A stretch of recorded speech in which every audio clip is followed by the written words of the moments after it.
अब यूकैरियोट्स की बात करते हैं, वहां क्या जटिलताएं हैं? यूकैरियोट्स में कम से कम 2 अतिरिक्त जटिलताएं हैं। पहली, नाभिक में कम से कम 3 अलग-अलग तरह के आरएनए पॉलीमरेज होते हैं। 3?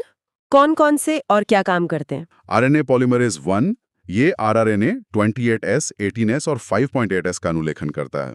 दूसरा? आरएनए पॉलीमरेज 2 ये एमआरएनए का अग्रदूत, जिसे एचएनआरएनए हेट्रोजीनियस न्यूक्लियर आरएनए कहते हैं, उसका अनुलेखन करता है। और तीसरा? आरएनए पॉलीमरेज 3 ये टीआरएनए, 5S आरआरएनए और एसएनआरएनएस छोटे नाभिकीय आरएनए का अनुलेखन करता है। अच्छा, ये तो हुआ श्रम का विभाजन।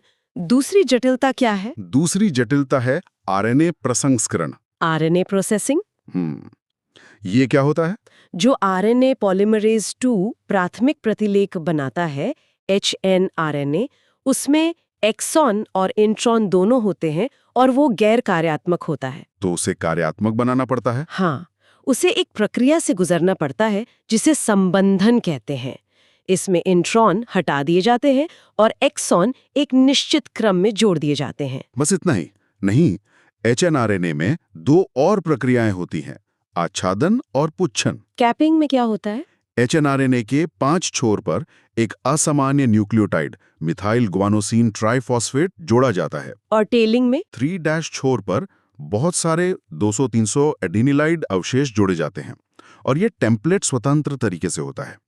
तो इन सब प्रोसेसिंग के बाद जो बनता है वो एमआरएनए है? जी हाँ, ये पूरी तरह से संसाधित एचएनआरएनए ही अब एमआरएनए कहलाता है और इसे फिर अनुवादन के लिए नाभिक से बाहर साइटोप्लाज्म में भेजा जाता है।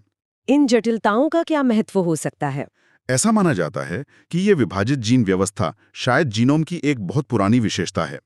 इंट्रॉन का होना पुरातनता की याद दिलाता है और संबंधन की प्रक्रिया शायद आरएनए जगत के प्रभुत्व को दर्शाती है। ठीक है, अनुलेखन के बाद अब आते हैं